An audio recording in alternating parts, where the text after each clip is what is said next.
ஒரு நாள் வரும், ஒரு நாள் வரும். இஸ்ராஃபீல் என்று அல்லாஹ் ஒரு மலக்கை படைத்து வைத்திருக்கிறான். அவர் யார் தெரியுமா? அவர் கையில பெரியோரு கொம்பை வைத்துக் கொண்டிருக்கிறார். பெரியோரு கொம்பு. அந்த கொம்பில் அவர் ஊதுவார். ஊதினா என்ன நடக்கும்? அதுக்குத்தான் சொல்றேன், என்ன சூர். சூருங்கிற என்னது? அதுக்குத்தான்.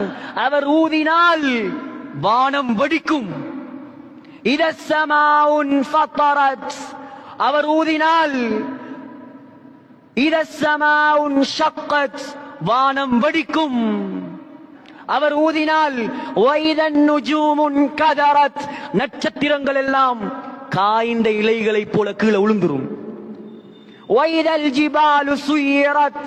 அவர் ஊதினால் மலைகள் எல்லாம் சாயம் போட்ட பஞ்சுகளை போல பறக்க ஆரம்பிக்கும். அவர் ஊதினால் தண்ணீராக இருக்கிறே கடல், கடல் இப்ப எப்படி இருக்குது? தண்ணியாக இருக்குது. வைதல் பிஹாரு ஃபுஜ்ஜிரத். நெருப்பாக பத்த ஆரம்பிக்கும்.